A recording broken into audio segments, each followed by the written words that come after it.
Professor Einstein, what's your telephone number? And he went to the phone book and he got it out of the phone book. And they said, you're the smartest guy in the world and you don't know your phone number. He Yeah. says, anything that I can find in a book, I leave there. I don't put useless information in my head.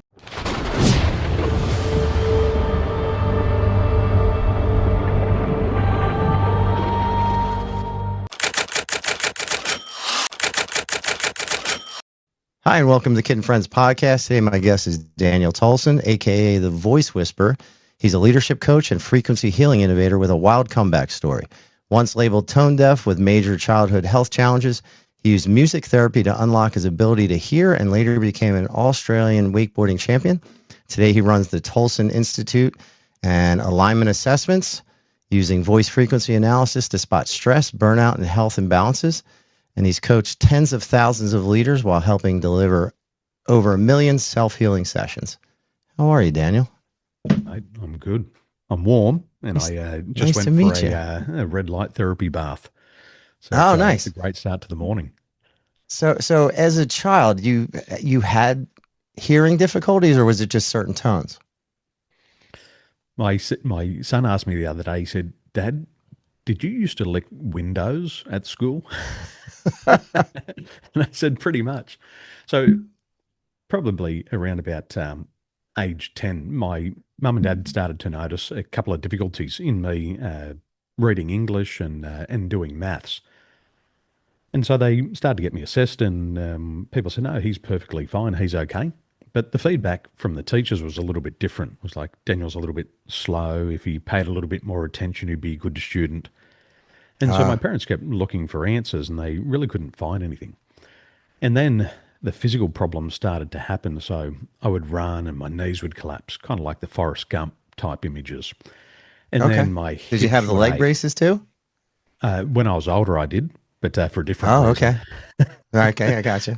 The hips were twisted, the spine was twisted, my nose would just randomly bleed.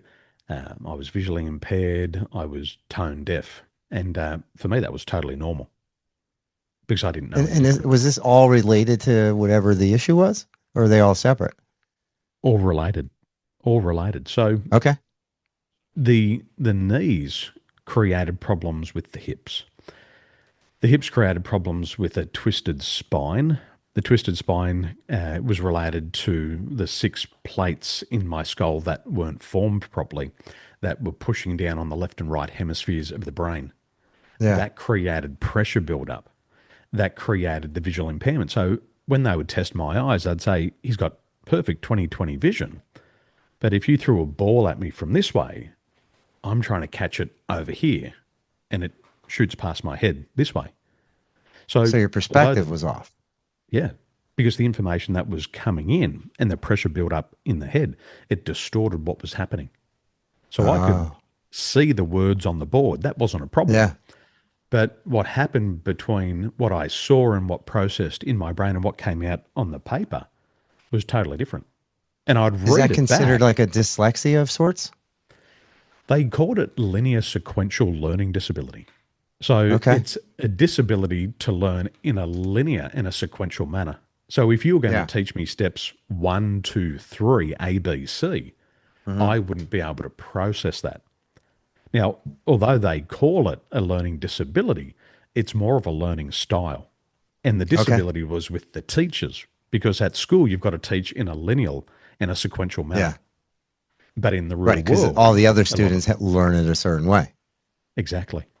So instead of saying he learns different, it's like we're going to label him with a disability, and then we're going to put him in the room with the kids licking the windows. Wow. So that's how I got into that room. But the pressure. So real quick, just a quick side question. When you're put into that group, do you feel like you don't belong right away, I would assume? Well, they frame it linguistically. So they say, Daniel's gifted and talented, because they can't call you a retard, but they can call you gifted and talented. So we're going to put you in what's called the space lab. So if anybody thinks about space lab, you think astronaut. So I'm thinking astronaut. I must be special. So you go there and then you realize that you're in the space lab, but these kids are off the fucking planet. They're pulling. There was kids in there. I remember their names. They were pulling wings off flies, and then the fly would walk around the table. They would lick the Wow. windows. They would eat the glue. They'd have their finger that far down their nose, and I knew. I'm looking around, going, "This is not me. So you're having Like an this is not identity the real me." crisis. But they put you in there because you're Yeah. disabled, you're gifted and Yes. talented. And I'm like, these kids are off the planet. But that was my reality for the next 5 years. I had to go into those Wow. classrooms because we're gonna fix you. Yeah. We're gonna sort you out. We're gonna mold you. But instead of looking at my natural talents, it was like we're just got to make him fit.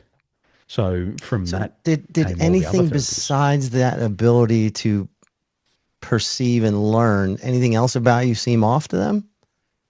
Or Yeah, just that learning disability because my nose of would how just you randomly perceive? bleed. I'd be sitting here talking to you and the nose would bleed. Wow. I had all the allergies you could imagine. I had collapsed bronchial tubes. I couldn't breathe properly. I was a mess. And it was So, and it's 5 years of interesting, fixing me. were the allergies part of it? Because when I was a kid, I had rheumatoid arthritis due to allergies. And I would have problems with my knees, the same thing. And I would have to go get my blood taken every week for them to test it. And Mhm. then somewhere around 14 years old, they did the allergy test. And they realized I was allergic to cats, dogs, dirt, dust, uh, grass, just pretty much everything under the sun, chocolate, like all the Yep. things I loved. Yep.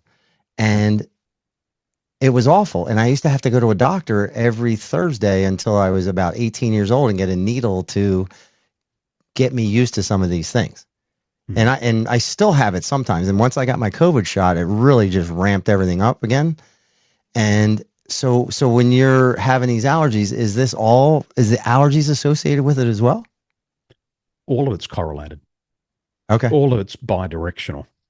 Yeah. And so for me, I think an example was like the asthma. I had the asthma, so I had all the puffers and I had all the pills to go with that as well. And like Wow. my parents they had to renovate the house. We've got to rip up the carpet because you've got dust mites, mold spurs, this Yeah. You type of switched to rising all hard damp, this falling surfaces. down. So everything triggers everything. Yeah. And then you get tired and then you get fatigued. And eventually, say by the time I was at, I think 16 or 17, I developed Epstein-Barr virus and chronic fatigue. But it's all just stacking up on one another and it would just Yeah. re-trigger everything else. So it was like you It, could have a little win, but you couldn't yeah. get far enough ahead to get away from it all. It was like one step forward, two steps back all the time. Yeah. And and when you go through as a kid, you don't understand what's happening.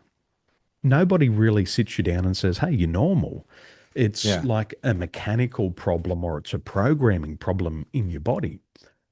So for me, after a while, this is 5 years, I'm thinking, this is not fair to my parents. Like, this is tough on Right. them. Mum's taking care of me, dad's For sure. working. I know it's costing a fortune because I'm seeing all the money and all the out of Yeah. pocket expenses. You They've become never a burden. complained. You become a burden.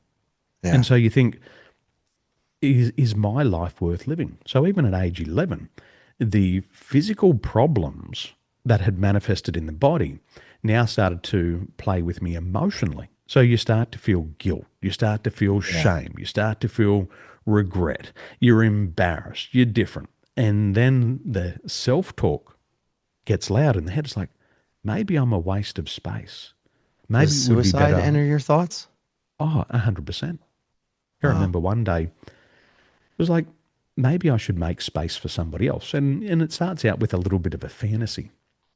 And I Yeah. knew my school was on a corner block and there was a main road out the front and I knew the cars would come through fast and I knew the trucks would come through fast. And I'd contemplate it. Maybe it'd be better that one day I just walked out and just stepped in front of a car. And so you have Wow. this thought in the head and you play with it for a while and you think, no, maybe it's not all that bad. Maybe it is. Then you get your test results Yeah. back and then you get in trouble off the teachers and you think, why am I getting in trouble?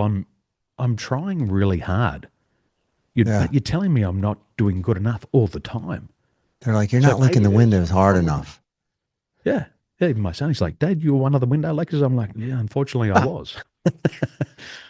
And then one day I actually wanted to So do it. does your behavior and how you interact with everyone around you become erratic because you have all these things you hate about yourself and people are telling you things about yourself and you see no ability to correct it?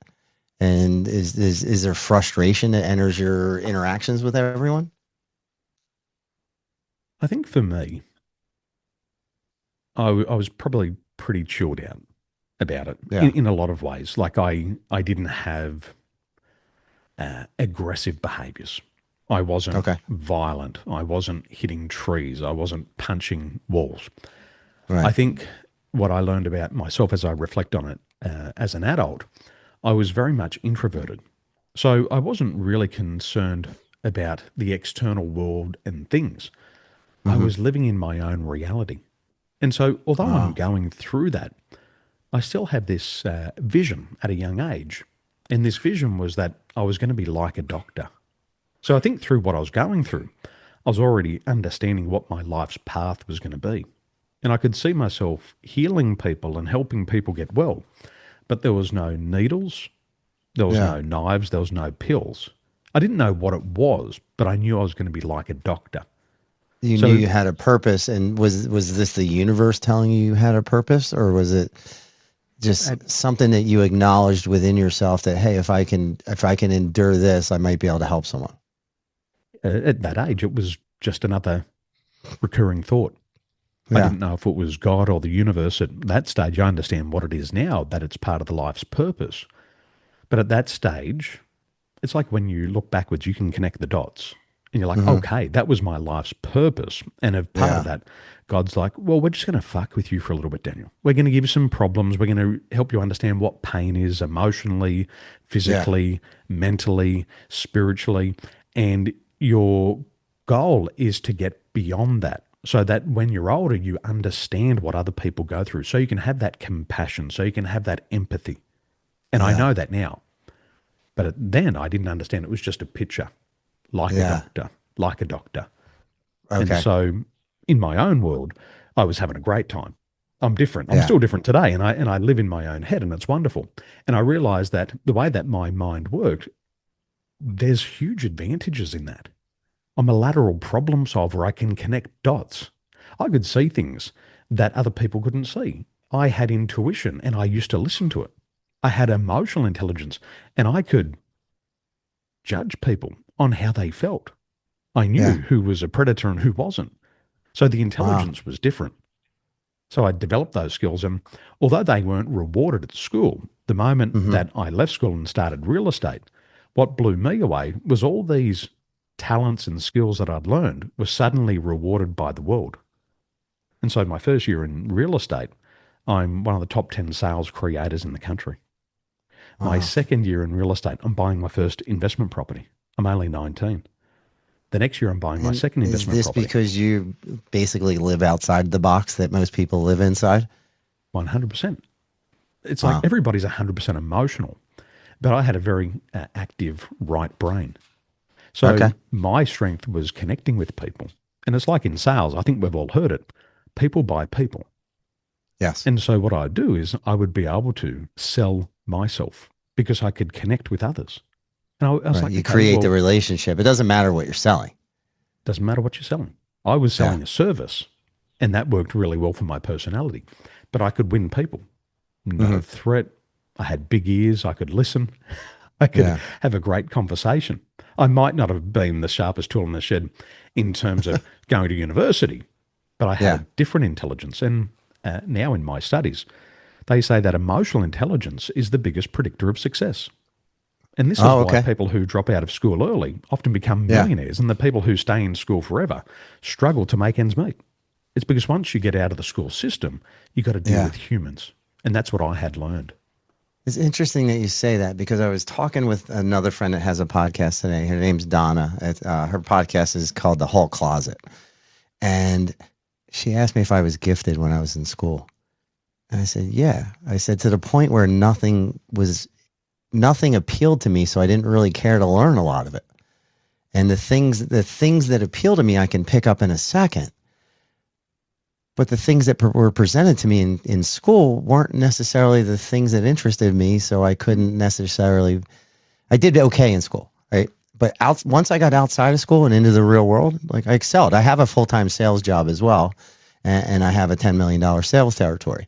And then I have my Brazilian Jiu-Jitsu school, and I'm just dealing with people all the time. And one of the things they don't teach you in school is emotional intelligence. Like all of the things that you need as an adult don't get presented to you as a child. It's book smarts only, like math, science, English, all those things, but nothing how to interact with the world. And the people that I find, to your point, is if you have a gift for that, generally those type of people excel because they don't think the same way as everyone else, and they have a different way of connecting. And I always describe people as like Dungeons and Dragons characters, right? You get a certain number of points. But and the reason I say it is because I have a friend that describes me as one and put all my points into fighting because I own a Brazilian Jiu-Jitsu school, so I miss it on other things. And you have a certain amount of points, but your points go to something else and not necessarily those things for school. Does that make sense? 100%. Yeah. Okay. 100%. It does. If we have a look at selling, the sales process begins with rapport. And you should spend about 40% of your time just building the relationship. Yeah. Why would you trust. do that? Because of trust. The risk is the biggest factor in any purchase. It doesn't matter if it's $1 or $1 million. Risk is the biggest factor. If you spend $1, it's like, do I actually want to waste my time? Do I want to have to listen to this person, spend $1 and realize that I've been scammed? That's a risk, even at $1. The same at $1 million. So what we do is we spend 40% of our time building the relationship because the relationship removes the risk. So people who are emotionally driven understand that. But people who are more left brain and logic, they start at the other end of the scale. They say, I'm going to bombard you with information. I'm going to tell you all the research, all the facts, all the details, and I'm going to bore you to death. Yes. And that's not how people buy. No. People. Well, it's interesting too because I get a lot of folks on here. I get a lot of the guys that are TEDx speakers, whatever, but they all have something they're selling at the end of the day. And I'm not talking about the guys that wrote a book or anything like that, but somebody who has a system. And they'll send me messages and I'll be like, listen, I have no interest in whatever you're selling. I would like to meet the person who's developed into whatever you are and has got all the accolades. I don't care about your accolades. I want to meet the person. I want to meet the person who has gone through whatever adversity, who's done whatever, and then I can decide that's your product I feel like buying now. You can just come on and tell me I got this great sales system. I don't give a fuck. It doesn't matter to me. But if I learn who you are as a person and I get a vibe off of you and I feel like you're a success and I want to emulate you, that is much more interesting to me than just trying to pick up whatever you're selling. And that's that trust part. You're talking about three things here. And it's the basis of persuasion. If we want to persuade somebody, the first thing we have to have is logos, and it's logic in our conversation. And we want somebody to talk. Talk to me for long enough, and I'll figure out if you know your topic or not. Yeah. And a subject matter expert today, if they write a book, you only need to know 10 words about your subject for every word you put in the book.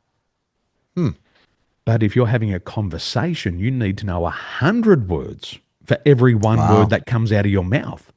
So people are doing this unconsciously. They're saying, just talk, let me listen, and I'm going to figure out if you're talking shit or not. And that's the first part of persuasion. It's logos, it's logic. The second part is pathos. Pathos is the emotional content. And when you go to university, you just get lectured at logic, logic, logic. But in the real world, there's emotional Information's going one way. Yeah, emotional. People buy emotionally, then they justify logically. So you've got to have logic, and then you've got to be able to be touching the right hot buttons with the other person. You've got to make them feel something. And if you're talking to somebody and you don't get that vibe, if you don't get that buzz, if they're not on your same wavelength or frequency, you're like, you're dead. This is not for me. See you later. Yeah. So we've got logos, pathos, and then what you're really getting at here is what we call ethos. An ethos is the person's ethics. It's their character. Yeah. And that's the most important thing. I want to know how you think, how you feel, how you act. I want to hear how you Mm-hmm. solve problems, interact with people. How do you deal with the pace of the world? How do you deal with policy? And if I can figure that out, I can figure out your ethics. I can Yeah. also figure out what motivates you. Like you were saying before, you're talking, in my mind, I'm profiling. You're talking about education. You're saying education is important to me, but I don't want to sit in a lecture room. I want you to Yeah. teach me something practical, something that I can get into my hands today and use right Something now. real world. And when I need it, I'll come back for a little bit of top up, but I don't want to sit in that class for hours on end. So Yeah. you're motivated by education, but you're not scholarly. You're more practical. YouTube learner. Give me just one chapter of the book. Give me a Yes. demonstration and I'll take it from there. It's And the that's what you're reason I getting at. podcast. Yeah, because Because you I'm want too to lazy learn. to I read go, up on a lot of this stuff, and I can talk to an actual expert that will share the information with me. 100%. It's like what they say. It's 10 years of information in a 10-minute conversation. Yeah. And that's the character of the person. Mm-hmm. And that's what you were mentioning before. We want to understand the character. Everybody wants to know the character. Get past the sales, take off the work face. Show me Yeah. who you are. And the Greeks used to do that. The Greeks would always debate something sober and drunk. Because when you're The drunk, same topic. you got a same topic, you got a totally different perspective. And that's what they would do because they want to see your character. Yeah. And a little bit of lubrication will let some other stuff out. Well, a little bit of lube's good. Better than none. Yeah. You got to grease those wheels. And to that trust part, like I have a sales job in my daytime, and it's commercial sales, commercial floor covering, like big projects, stuff that takes 2 to 3 years to come to fruition. I had one last year. We sell a product that's called a static dissipative tile. It's about $400 a carton, and there's about 45 square feet a carton. It's expensive. It's like $9-10 a square foot. I had an $80,000 square foot claim on that product. And, I could have run for the hills right away, or I could just take my licks and do the right thing and build that trust. And it was painful on my side, but my customer understood that I'm going to be with them from start to finish, regardless of whatever it is, whether it's good or bad. And I think you have an ability to shine in the bad situations and be a hero versus a zero, depending on how you react to it. And if you can do the right thing, you have somebody for life that's going to trust you, not only in business, but in other things that you do as well. I wrote a book. I'm not going to sell you the book. I'm going to tell you what Okay. I wrote in the book. One of the chapters is about customers for life. Mhm. And that was a philosophy I learned when I was 19 getting into real estate. And they said, you're not going to make any money on the first sale. You're going to make your money on the second and the third and the referrals. So Yeah. your angle of approach, if we think about attitude, all of us have an attitude. And I used to be in aviation. And when the aircraft is going down the runway and it's about to take off, the nose lifts up. And as the nose Mhm. lifts up, the direction of the nose to the horizon is called the attitude, the angle of attack. Yeah. So when we approach another business, when we approach another person, this is our attitude in selling. And if you approach it with the attitude of customers for life, you understand that we're all going to screw up along the way. But Yeah. because this is a lifetime relationship, we want to be honest, we want to be transparent. And if we screw up, we want to beat the news home. So Yeah. when you screw up, you go and tell them directly, hey, I just fucked it up. I'm really sorry. And this is how I'm going to turn it around. And most people are really forgiving because they don't Yeah. expect perfection. They expect No. that things are going to go wrong. But They if you just want beat some the news help home, sometimes. that's it. That's it. Yeah. I've screwed up in my business before. And I quickly ring the clients and say, I screwed up. I made a mistake. I'm really sorry. And this is how we're going to fix it. None of them Yeah. left me. I've got a That cousin. honesty goes a long way. I've got a cousin. He's got 500 employees. He's employed me since I was 14. He fired me at 14. He said, get out of the Wow. business. My manager told me you're doing this, this, and this. He rang me a couple of weeks later and he said, "I'm sorry, I made a mistake. I realized you were right and the manager was wrong." Wow. And he's hired me for 34 years. I used to work with him to deliver mushrooms, and now I'm a consultant for his business. He screwed up and he came back to me, and we're still doing What kind of business. mushrooms? Like the magic kind or the regular? Not the magic ones, the regular ones. Okay. Yeah, 110,000 kilos of them each week. Wow. So So even in so business, we're going to screw up. But you just and got to call it how are for what it you, is. do you have a mentor who's teaching you some of these skills, or is this things that you were able to acknowledge along the way because the way you think is different than others? Mentor after mentor after mentor. Okay. My uncle John was one of my first mentors, and he taught me how to sell newspapers, and the education was really bad. He said to me, "Danny boy, there's your newspapers, there's the door, go make sales." I thought Wow. selling Go get him, Tiger. newspapers would be that easy, and it was a terrible experience. But he said to me at age 19, he said, "Danny boy, you're off the rails. Come and work with me in real estate. I'll Wow. teach you how to sell real estate." And he invested tens of thousands of dollars in my education. And I had the best mentors, the best guides, the best coaches. And he introduced me uh, to an author by the name of Brian Tracy. Brian Mm. Tracy wrote the best-selling book, 5 million copies sold, Eat That Frog. And so at age 19, I was introduced to the work of Brian Tracy. And I always looked at Brian as a long-distance mentor, somebody who was educating me through tapes and CDs and books. And my uncle gave me one of his books called Maximum Achievement. And on the inside cover, my uncle wrote, "To Danny Boy, this is your blueprint of success. Love, Uncle Wow. John." And he said, "Study the book." And I traveled around the world for probably a decade with that book. It taught me how to set and achieve goals, how to have the right attitude, how to be, a good son, how to be a good employee. And I applied those principles. And then when I got older, I was like, I want to learn more about this guy. And I ended up buying one of his franchises, and I ended up speaking on stage for him when he was Mm. sick. So a long distance mentor who was remote, who I'd never met, become a physical mentor and somebody I stepped on stage for when he was in a crisis. Yeah. So I had learned, and what I had learned from Brian's work was I don't have enough time to learn it all. So Hmm. you've got to learn from the experts. You've got to Yeah. learn from people's success. You've got to learn from people's failures. You've got to learn from other people's contacts. And so my mind was really open, and I started to approach the world with this vision of other people. Somebody out there is doing what I want to do.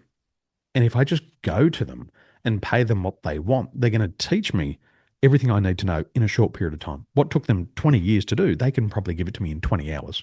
Yeah, they're going to shortcut you. Like I told you before we got Shortcut. on, I'm a second degree black belt in Brazilian Jiu Jitsu.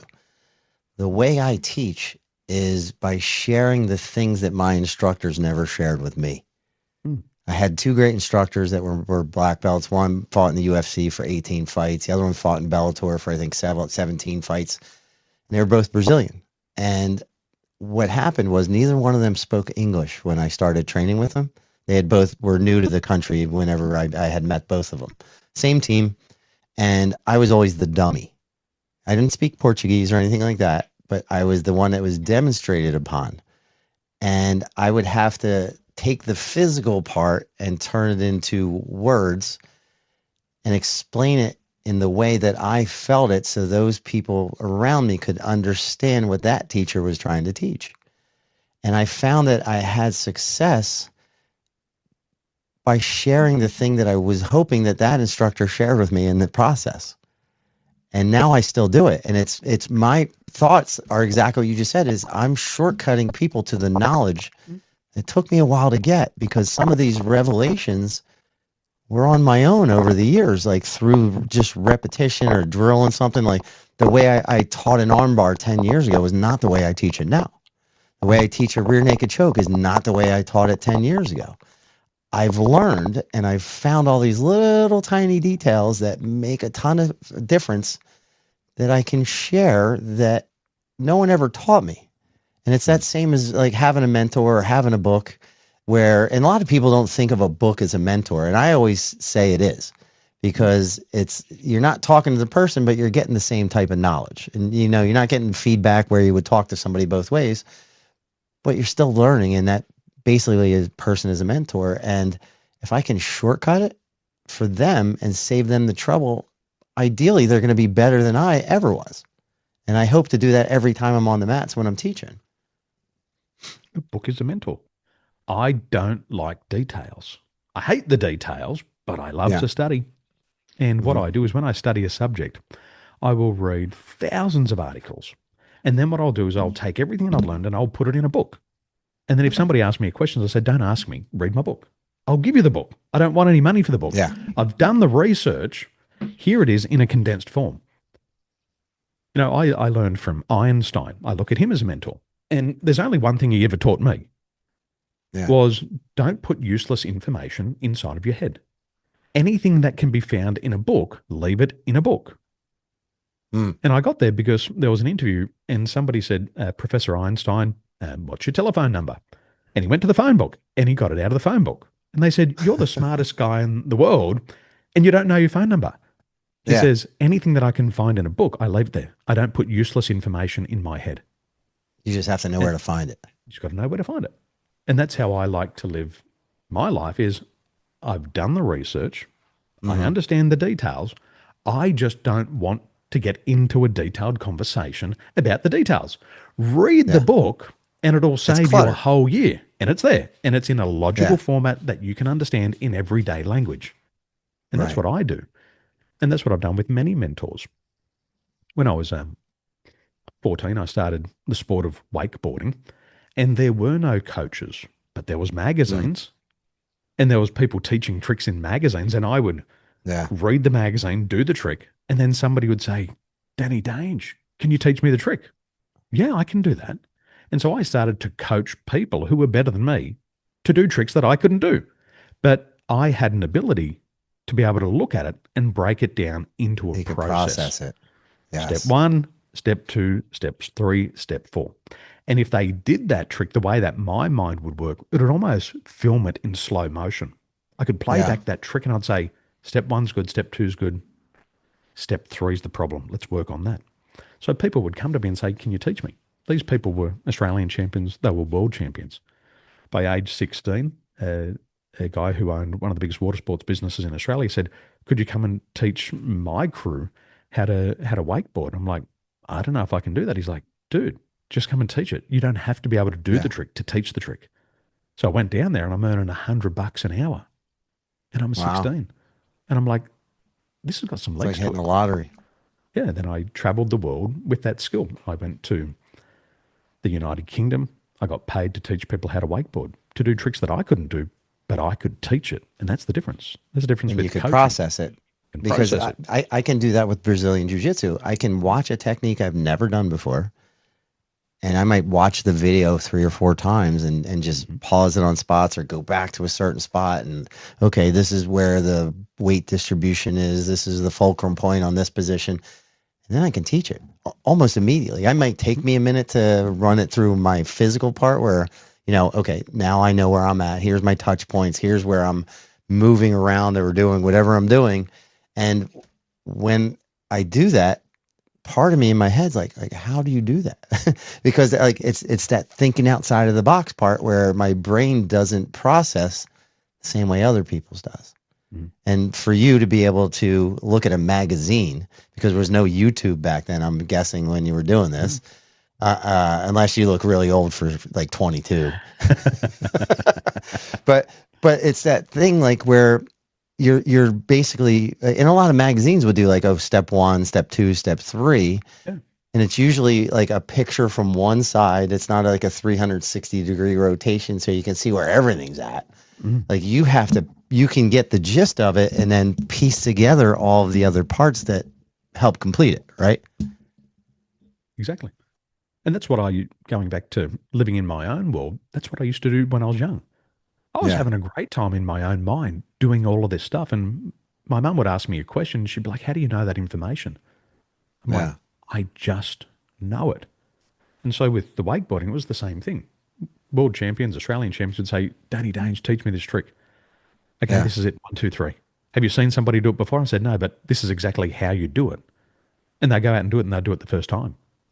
Wow. And so all of us have different skill sets. Mm-hmm. And what we've got to learn to do throughout our lifetime is figure out what our skill is and stop trying to be someone or something else. We're all given Yeah. special, what's called inborn attributes. They're called God given gifts. Most of Mm-hmm. your personality is fixed at birth, about 60% of it. And then 40% of Yeah. the little other things we pick up through our lifetime. Right. So you got to Interactions be with you. people, interactions with the world shape who the rest of that is. Got to be you. It's like with what you're saying here, how your mind works. There's a term for it, and it's called lateral thinking. And when I Mm-hmm. was going through my learning disabilities, I was exposed to a educator by the name of Edward de Bono, and he wrote the book Lateral Thinking. And I heard about that in the 90s. When I was 30, maybe I was 29, I was traveling in Singapore, and I went to the Brass Bussa complex, and they sell secondhand books. And I looked at the bookshelf and I went, oh, Edward de Bono, ding dong, that rings a bell. And I went, I heard about him back in the 90s. And I picked up the book and I read it from cover to cover, like 150-page book. And I was like, I'm actually a good reader because it was of interest to me. And so I did some Yeah. research on him, and he had written 70 books. I kept going backwards and forwards from Singapore, from Dubai to Singapore, every 3 months, and I'd bring back another 10 or 20 books. And I read 70 of his books on lateral thinking. I thought, there was nothing wrong with my mind the whole time. Yeah. It was just a lateral thinking type mind.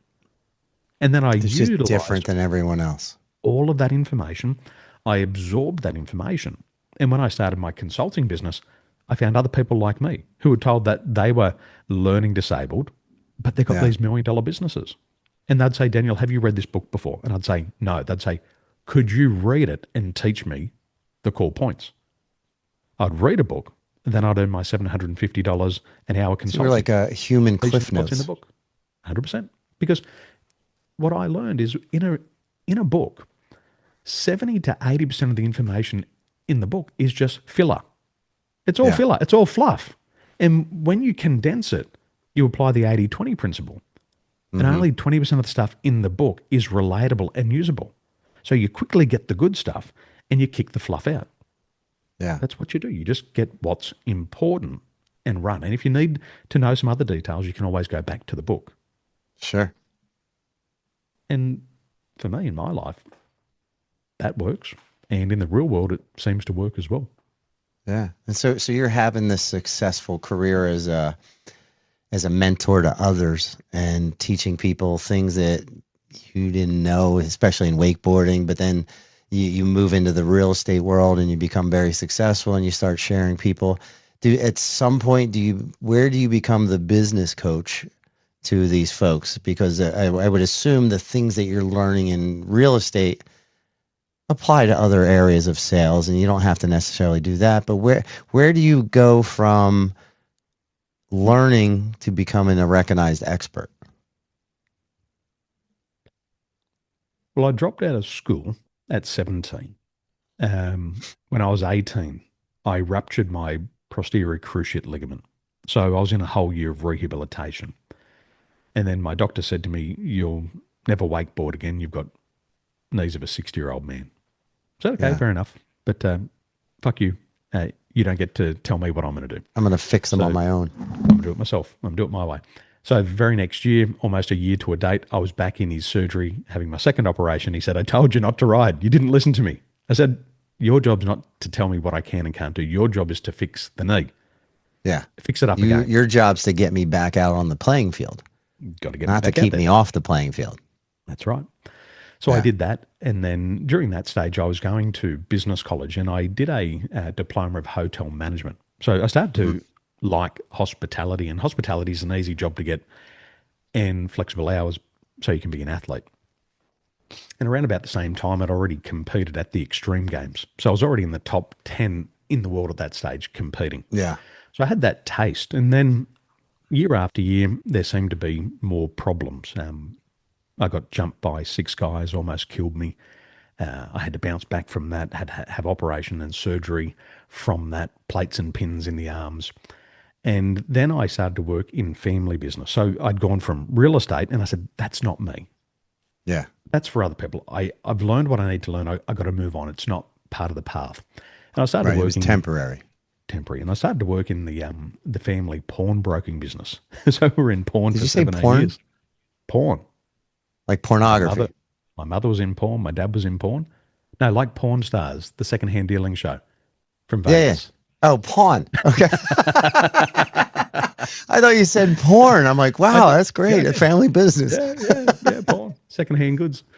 So we had that for 17 years. So we'd always been in business. And as Yeah. my parents were getting towards, as my brother and I were getting older, and my parents said, why don't you boys take over the business? So Yeah. we started to run the business. So I had that early experience of growing and scaling businesses. Hmm. And from that business, I learned marketing because we had the hottest spot on the street, but nobody knew we were there. And we would hear the same thing year after year. Oh, how long have you been here for? Didn't know you were here. And we're like, we've been here for a, a decade, 12 years, 15 years. And out of Right. frustration one day, I said to my mum, I said, I'm going up the street. I'm getting orange paint and I'm going to paint the front of the shop bright orange. And I put 3 massive words on the front window of our business. And it said, instant cash loans. I said, Mum, we're marketing and advertising that. We're pawnbrokers and secondhand dealers. That's not what people want. People want Right. instant cash loans. That's the And I put a reason they're massive bringing their stuff to arrow. you. That's why they're coming in. And as soon Yeah. as I put that on the door, the business just started to flood. And so more Wow. people came in. We could offer new products and services. So I started to scale that business. And whilst we're doing that, my brother and I are still Australian champion and state champion athletes. And we started to realize that we were sponsored by companies like Casio. I used to be an ambassador Like the for watch G-Shock company. watches. Yeah, sunglasses. Remember Reef Brazil shoes? We used to be Oh, yeah. sponsored by them. Wakeboarding companies. And I said to my brother, we're in the magazines all the time. People are coming up to us all the time and they're asking what we're wearing. And then they go to the shop and buy it. I said, Yeah. why don't we just make our own stuff? So we started a brand. We started to make Wow. shirts and shorts that turned into bags and hats. And then we started to make movies. And so my dad's brother had a helicopter and we rang him and said, Uncle, we're broke. We got no money, but would you bring your helicopter down to the river? And could we film out of the helicopter while we're riding? So we made our first movie. We made our second movie. And on our third movie, we had 600 people come to the premiere of our movie. Like, this is totally unheard of. 600 people. And we're making a sports video. We were anticipating 300 people at the event. We sold it out and we had to run the premiere twice at the same location at the same night.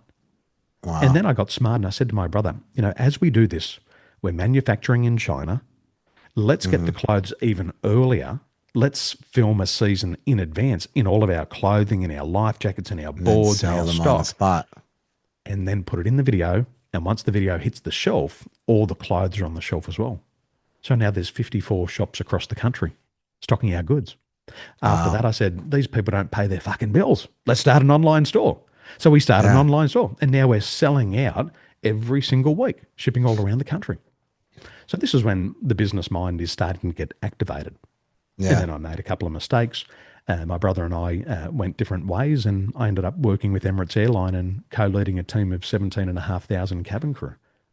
And I Wow. was like, wow, this is a great experience. And I learned psychology and I learned Yeah. counseling and peer support and critical stress management. And I flew around the world and I'm talking to millionaires and billionaires in business class, taking 400 people from one location to another. And I'm like, this is epic. This is really cool. Yeah. But it's not going to last forever. So I studied psychology the whole time whilst I was there. I was reading book after book after book. And I was like, I've got to prepare for the next step because this is going to be temporary.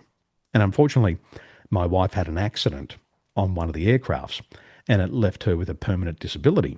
And then she was in and out of surgery for 2.5 years. Wow. And then in that final 6 months, she fell pregnant, and then she came close to miscarriage 3 times. So she left Dubai, she came back to Taiwan, and I had used all of my holidays. Company was very good to me. They gave me Yeah. all of my holidays in advance so I could care for her in that 2.5 years. And then I asked them, I said, look, could you guarantee me some leave so I could see the birth of my daughter? And they said, Daniel, we just can't. You're going to either have to risk it or leave and come back and apply for your job. Like one of your So, most significant moments in your life that you could ever have. yeah, the most. And so I had Yeah. to make a choice. Is it family or is it work? Well, family for me is the most important. So I gave up the Sure. job, and that's when I went all in on starting my business. And it was the worst decision I made. It was the most Yeah. horrible experience. Within 6 months, I was depressed. I was on antidepressants because it was such Wow. a horrific transition. But it was an excellent way to start. Well, it's some of the best lessons are the hardest learned. Well, you realize that when you start to consult with business people, they went through all the same shit as I went through. Mm-hmm. The thing is, I came out the other side as a better person, and most Mm. people never make it out alive. It's like with Brazilian Jiu Jitsu. Everybody wants to learn. They Yeah. show up, they get their gi on, they get fucking slammed, and they don't Yeah. come back. They're like, it hurt. Business is going to fucking hurt every Yeah. day. You don't get hurt once and recover. You get beaten up every single day in All business. the time. You might do a $10,000 deal in the morning and it feels like you've done a bag of Coke. You're so high. In the Yeah. afternoon, you lose it all. And that's business Right. and that's fighting, isn't it? You might Yeah. get them, they might get you.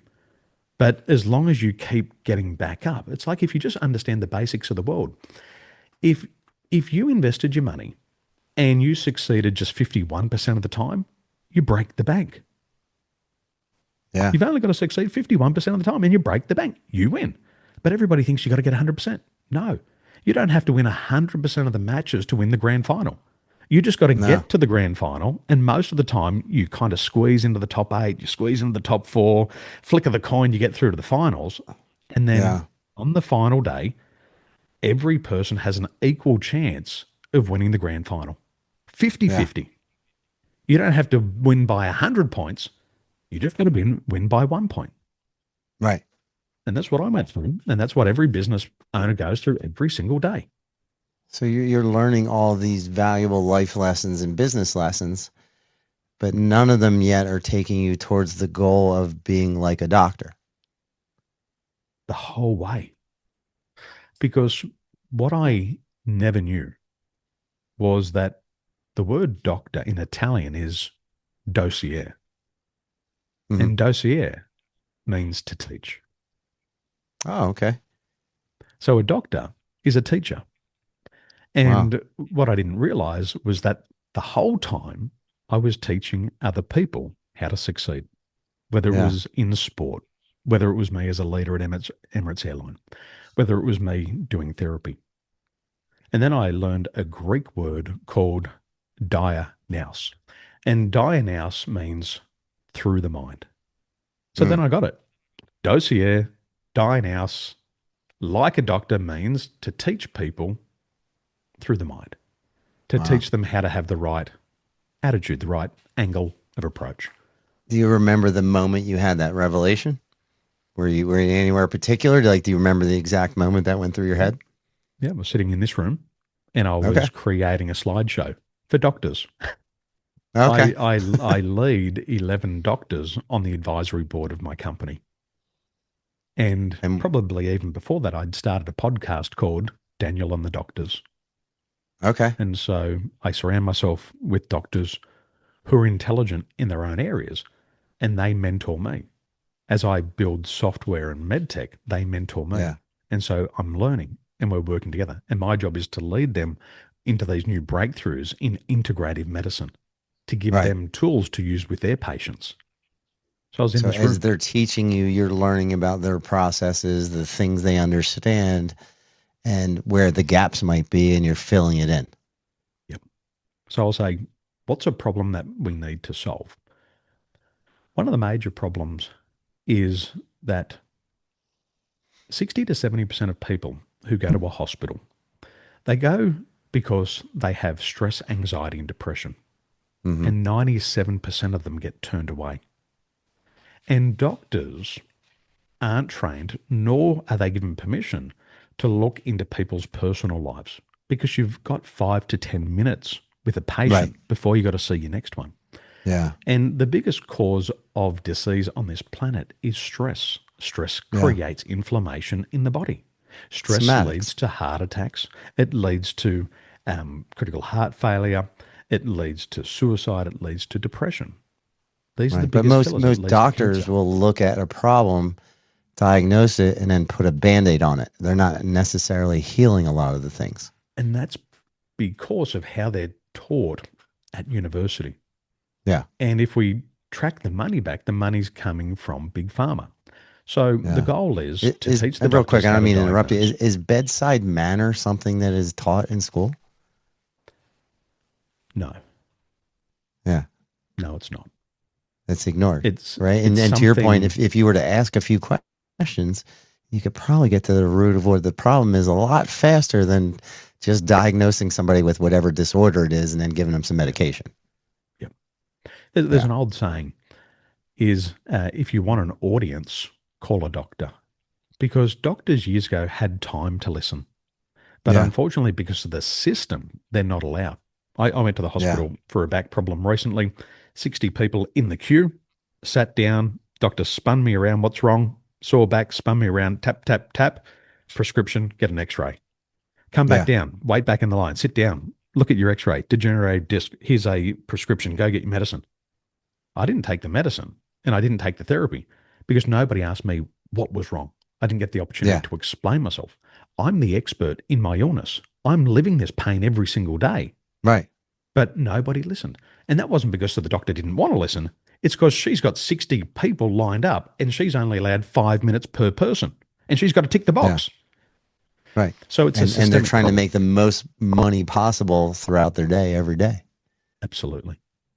Yeah. Absolutely. It's like we used to be able to commit to one thing in our life. It was Yeah. like the martial arts. It was something that you did for an entire life. It was your life. It wasn't something that Yeah. you just did a little bit here and there. It was a Right. commitment to life. There was But a today, calling because to it a lot in the past a lot as well. Like when I was young, I would think of as a doctor as somebody who was genuinely interested in how I felt and they wanted to make me better.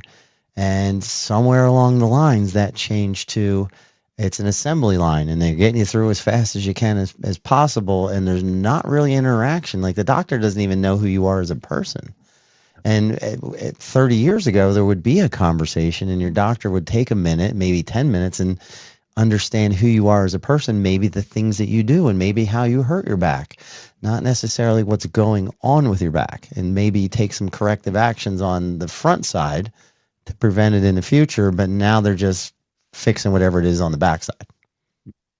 and today we have integrative medicine where there's Hmm. some really good doctors who are fed up with the system and they Yeah. want to heal and they're getting into integrative and functional type medicine and they Yeah. want to know that. And that's the technology we build.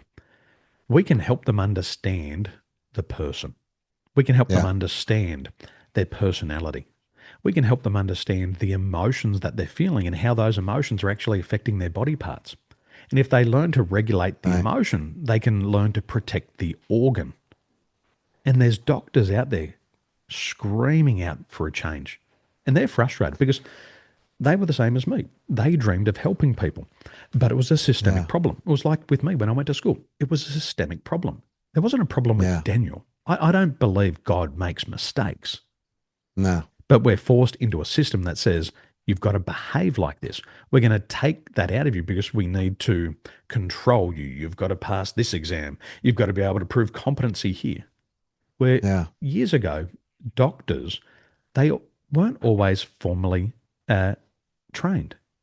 They No. might have had a particular gift. And if we think about the early doctors, if we just go back to the like 1800s, a doctor was willing to gargle your urine to see if it had sugar in it. And if it had It was a sugar in it, taste they knew test. you were diabetic. Oh Some other man, doctors were a little that's bit a smarter and they said, we'll let the ants do it. If the ants get attracted yeah. to it. The That's other thing, crazy, but it feels like there's a big push lately, like last 5 years, where there's more of a holistic approach to things, or a melding of the two, the traditional and the holistic. Where well, in the let's look at the past it numbers. wasn't that way. Yeah. Holistic, physical, Hmm. emotional, mental, and spiritual. Four Yeah, things. And we need to be healthy in all area to have overall holistic health. If we take it back to BJJ, you can have a look at somebody physically. They can be physically fit, they can be physically strong, but what if they have a fear of failure? What if they have yeah, a fear of being injured? It's going to impact their ability to learn or to succeed. So, as the instructor, you've got to help them get past the fear. And once they get yeah. past the fear, they become great. You But know where I then, see that all the time, and I'm sure you've seen it in the past, is you could be the gym warrior or the guy who's the baddest guy in the room at your school.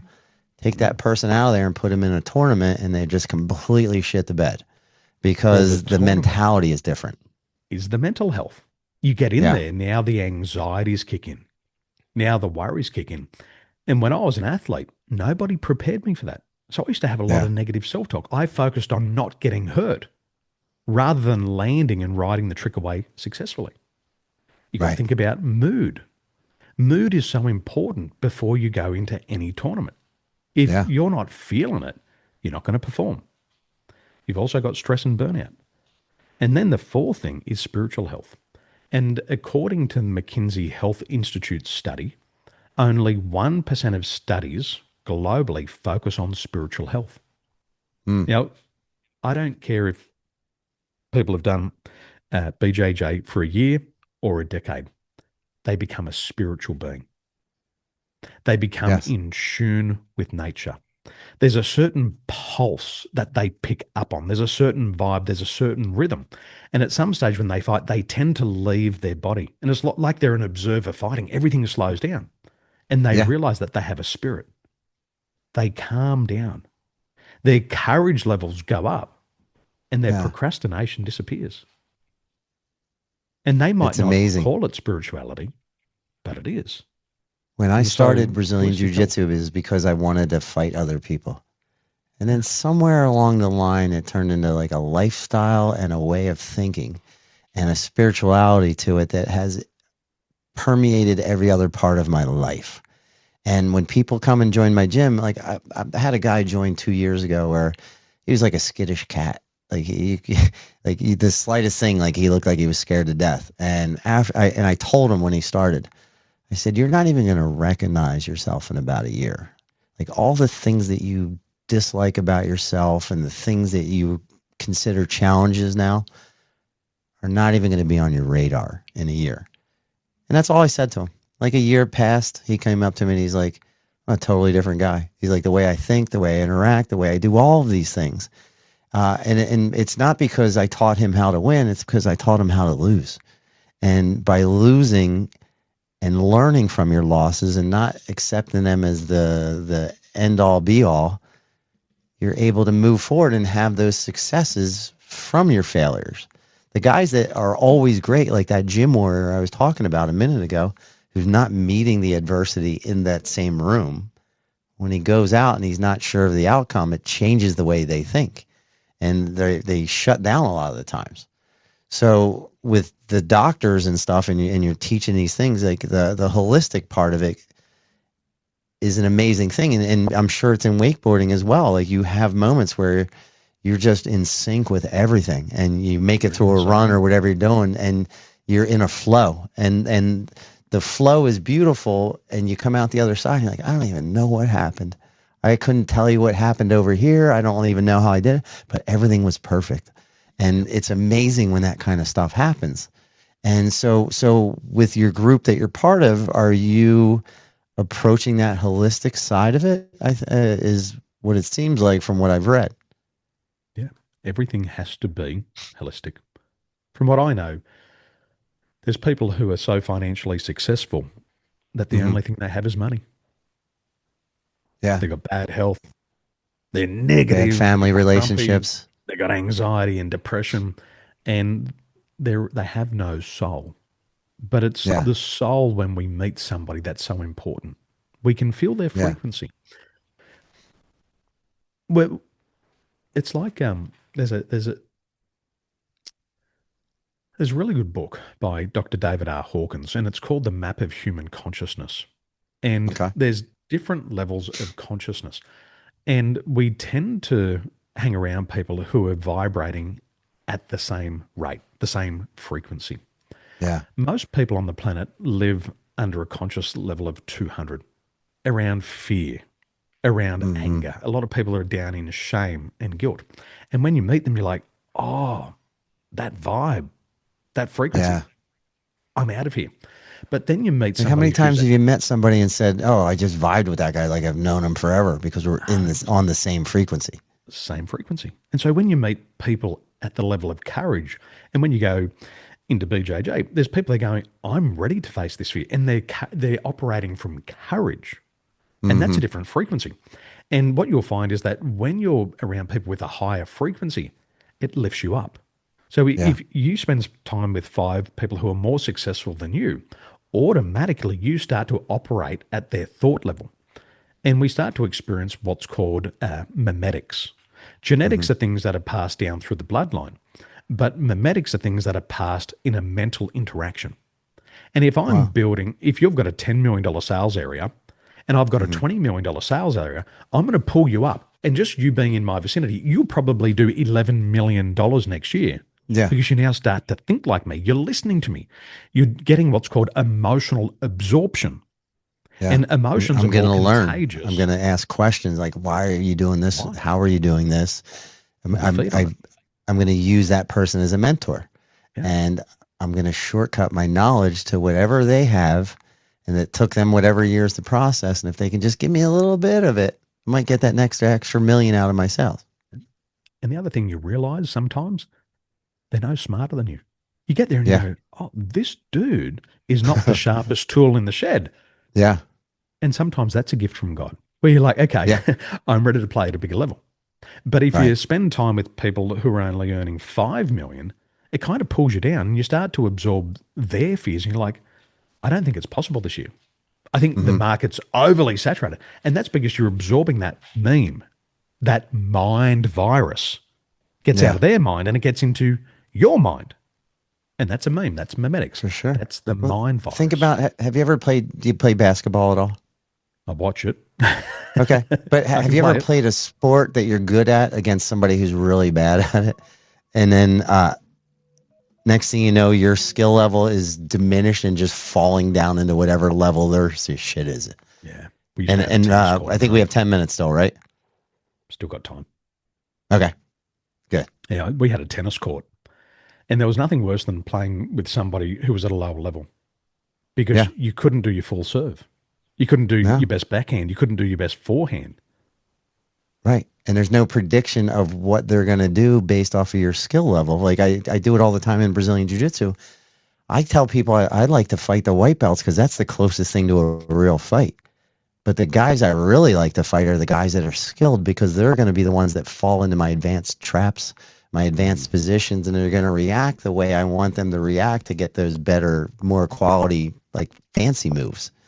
And it's because we're on that same level. I can feed into whatever they're doing.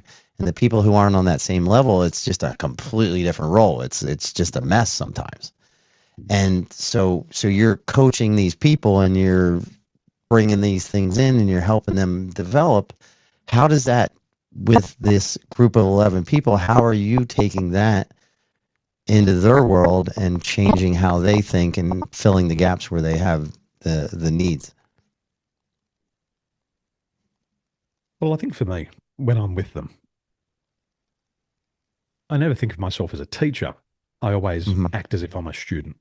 And Yeah. so what I do is I present them with a new idea and then I hand it over to them and I say, teach me how this would or wouldn't work in your field. Hmm. And then I Okay. get feedback. And one of the beliefs that I picked up from learning and training neuro linguistic programming is that there's no failure, there's only feedback. And it's Yeah. the feedback that helps you grow. So when you go into an enriched environment and you've got 11 doctors on your advisory board, what happens is the gray matter in your brain expands. It starts to expand in the Yeah. first 10 to 15 minutes. So for me, I go in there, my mind is stretched to a new idea. And there's a great quote, a mind stretched to a new idea will never return to its same dimension. So it's a constant stretch for me. Okay, this is what I've got. Wow. For example, I'm launching a new product for a wellness centre in Manchester in the United Kingdom. So I take my client through and we say, let's design a detection service. We can Hmm. detect up to 14,000 health and genetic issues in a 90-second voice sample. But not everything's important. Let's Hmm. figure out what's important for you. So we design a detection system. And then off the back of that, we design sound frequency healing. But my Mm. sound frequency healing is customized to every single user. Right. It's So not a I one size take fits this, all. not a one size fits all. So I take this, once I've designed it, then I say to my advisory board, take this for testing, put it through its paces. Tell me if it's right for you. Tell me if it's Yeah. accurate for you. You use it, and then you give me feedback on how we can make it better. Mm. And so they're face to face with patients every day. They use it for themselves. I've got a member on the advisory board, Dr. Mike Fenster. He's a cardiologist. He spent his whole life doing heart surgeries. And he said one Right. thing to me. He said, Daniel, what you're doing with sound frequency therapy is what we've been doing with pacemakers. We're in training the heart, you're in Yeah. training the brain. And then he used my technology for a month. He said, Daniel, this brought back all the benefits of me when I had studied martial arts. Wow. My peace of mind has come back and I feel centered once again through listening to these sound frequencies. Yeah. So that he gives me a totally different perspective from a cardiologist. Dr. Mike Fenster is also a professor of culinary medicine at the University of Montana. Like this guy Mm. has so much knowledge that I wouldn't even be able to acquire in a lifetime. He's got it. Yeah. And he looks at my technology and then he talks about this. Well, if we could do this and this, we could make it better. And so it's just that constant feedback. And what I learned from it is you've got to remove the ego. Yeah. Yes, I know my product's good, but I want somebody to take it through its paces. Tell me Right. what's right. Tell me what's positive. Tell me what's bad. Tell me what's negative, and even bounce an idea with me and say, if we did this, we could make it better. So, for Well, example, with putting your ego away goes a long way. You know, a lot of people walk into a room and assume that they're the smartest, and they'll fight every bit of energy they have to prove that. Versus just, you know, opening your ears and listening for a minute and maybe absorbing a different angle on the same thing that you think you're the expert on. ego, most people don't get it, but our nose is an inch above our mouth, and we're Hmm. always the last person to figure out that we've got bad breath. That's Somebody true. from meter you away smells the breath and goes, oh my gosh, but you can't smell it. That's ego. Yeah. What we're going to be able to do is we have to be able to take our problems, put them over there, and look at it from a third party perspective. And one of the things that Dr. Edward de Bono taught me through his books and going through his courses, he said, Daniel, you've got to get other people's views. Mm. OPV. So when I look at my advisory board, OPV, other people's views. What's Yeah. your view on this? Because I'm the developer. My shit doesn't smell. My breath's not bad. This is the most fantastic thing in the world. But Right. that doesn't matter in the marketplace. What Yeah. matters is people who are working directly with the end user. And it's the customer that's the most important. And so when we Hmm. build a business, we start a business because we're passionate about it. And that's great. But the person who pays for your rent, the person who pays for your car, the person who pays for your diaper, the person who pays for your daughter's wedding is the customer. Yeah. And when you take it to the customer and the end user and say, use this, would you buy it? You'll quickly figure out if you're going to proceed with that. Yeah. You figure it out real And so that's how I interact. And I gave them a new assignment last night.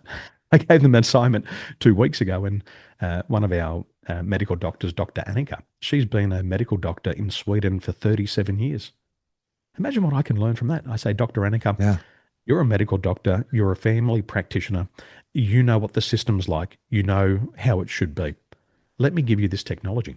And she had been suffering with back pain for 6 months. And she used my technology as a doctor, as a client, as a patient. And she said, Daniel, 3 days after using this technology, my back pain's gone. I'm able to walk again. Wow. That's not me telling her. I don't Yeah. frame it. I just say, just use it and you tell me what happens. And she's like, I've been a medical Proof's in doctor the for pudding. 37 years. And I've put Yeah. these headphones in my ears and I've listened to it for 15 minutes in the morning, 15 minutes at night. And so this is how we interact. And I want it from Yeah. their perspective because they're trained. It's a great But learning you've experience. learned along the way to have and with the style of thinking that you have based on your disability, the ability to appreciate the thoughts that somebody else is having and to understand that the proof is in the pudding. And if somebody can prove the pudding to themselves, I don't know if that's a saying, if you could prove that to It is now, themselves, yeah, but they can sell themselves on the product based on the fact that it's worked for them. 100%. I've Yeah. profiled 10,000 people in my career. And I used to profile people when I was younger. I could figure people Hmm. out really quick, but now I've got the science to back it. Yeah. And one of the things that I learned with profiling people, specifically for businesses, as a business owner, you have to figure out what your personality is. So for Hmm. me, when it comes to solve problems and challenges, I'm aggressive. I move fast. Hmm. When it comes to interacting with people, I'm optimistic. I'm overly trusting. When it comes to dealing with the pace of the environment, I'm impetuous. Nothing's good enough. Sometimes I just make Yeah. decisions because I'm emotional. And then Yeah. when it comes to detail, I'm very intuitive. Now, that's a great skill for me, but it's Hmm. not a great skill in and of itself. Now, with doctors, they approach problems very differently. They slow right down. Hmm. They don't always trust what people say, but what they do is they follow a system and they never skip a step. And when it comes to the details, they're highly accurate. So they take everything through its paces and they complement everything that I'm not. And that Yeah. creates a very rich environment. You have a bit So of symbiosis with them. we're developing brain power. It's like a hive mentality, it's like a hive mind. I've Yeah. got this strategy and I can bring it to market quick. That's my superpower. But we need it tested and validated. That's your superpower. Right. And so I win, they win, the patient wins. And that's what I'm learning. And it's no different to what I teach people when they build a business. I was helping my cousin build his business and I looked at his business. And my question is, how is this business not making more money? And so we Yeah. looked at it, everything looked fine. And I said, how many bad hires do you have every year? And he said, oh, probably 10 bad hires. And I said, how Hmm. much does a bad hire cost you? He said, it cost me $1 million of time, effort, and energy. I said, Wow. I know the solution. I'm going to fix that for you. We fixed it, and his business went from doing 45 million to over $90 million a year. Is Not that selling through more, better hiring processes? not getting more customers, just getting the right people for the right job Yeah. the first time. And Wow. and we call that the science of job matching. And so Hmm. you just got to bring in people who've got complementary skills. But Yeah. not all people, it's like in Brazilian Jiu-Jitsu, just because you want to, it doesn't mean you can. Just because you want to get in the ring and the fight Yes. doesn't mean you can. It's the same in business. Just because you want the job doesn't mean the job's right for you. Yeah. And that's what we And that could learn go from not just in profiling. business, but a million parts of life. There's nothing ruder in Brazilian Jiu-Jitsu when you got a roid rager who's Yeah. 120 kilos and gets taken down by a 60 kilo kid. Nothing more Oh, embarrassing. it's the worst. When I started Brazilian Jiu Jitsu, I was about 210 pounds, just bodybuilding, and I'm like 5'8", and this dude who was maybe 5'3", 130 pounds, just worked me every time I ran into him, and my strength didn't matter. Like Yeah. none of it mattered because this guy knew his jujitsu inside and out, and it was interesting. It was very humbling, and I had to rewire my brain on how I thought about the process. And I walked into my first class. I'm like, I'm going to kick everybody's ass because I'm strong. It didn't matter. None of it mattered. And I've had people come into my gym. I had a guy a couple years ago. He came in and he's like, hey, can I get a schedule? I'm like, yeah, sure. And he's like, I got a bad attitude. I said, oh, we'll beat that out of you. That was just my response. And he looks at me, he goes, what? I said, we'll fix that for you. He goes, what do you mean? I said, you're either going to change your attitude or you're going to get hurt. That's just the way it works in jujitsu. I'm going to hurt you and you're going to change your attitude, or I'm going to hurt you and you're not going to come back. So one of the two is going to happen, and you're going to figure that part out real quick on your own. And that's for you to decide if you want to keep enduring that until you get better at it. And he never came back. But I remember the look on his face when I said it to him, because he was about 6'2", probably about 225, and I just matter of factly, we're gonna fix it.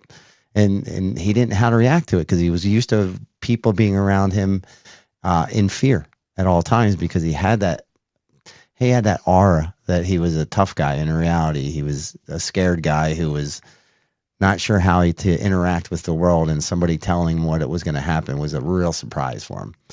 And I know I got to let you go in a second because you got to go pick your child up at school. What's the device that you are working on with these doctors? It's a sound frequency, and it's something involved with healing? Mhm. Two tools. The first tool detects holistic health imbalances. We analyze the voice and do a vocal health screening. And the voice is as rich in information as DNA. And health problems can show up in the voice 12 to 18 months before it shows up physically in the body. Things like Alzheimer's and Parkinson's disease, we can detect within a 4-second voice sample. And it can show up in the voice 10 to 20 years before it shows up in the body. Critical heart failure can be detected 4 to 24 days in advance. Sleep patterns, and when we're going to go into sleep deprivation, can be detected a month to 3 months in advance. So the technology is both detective and predictive.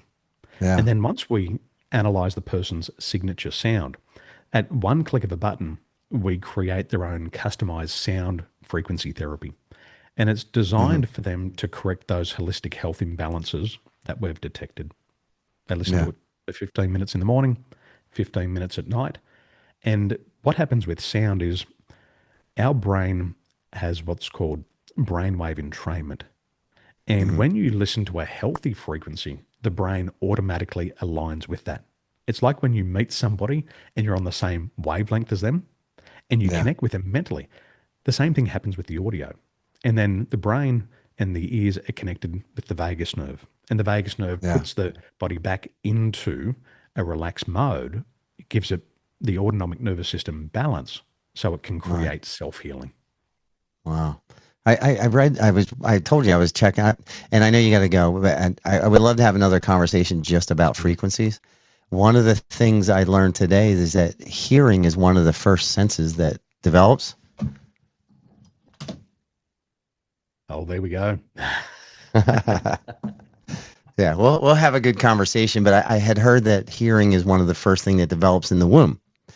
And it's all about the frequencies, and like they talk about how a child is affected in the womb by the sound that's on the outside. And it's all frequencies. Everything in life is a frequency. And I would love to have more time speaking to you about that. So if we can set up another conversation sometime down the road, I would love that. Where can people find your information, and how can they follow you? And if they're a doctor, how can they connect with you? Well, what we're going to talk about in our next conversation is we're going to talk about emotions, and some of the emotions that we feel in our mother's womb are still active in our body today if we're 45, 55, or 65. And that's what's creating illness and dis-ease. So we'll talk about that. My website is alignmentassessments.com. That's for my company. And my personal website's danieltolson.com. Awesome. I really enjoyed this conversation. I'm gonna cut this out for 1 second. I just want to talk to you for one more second, and we'll have another little quick chat. So hang on.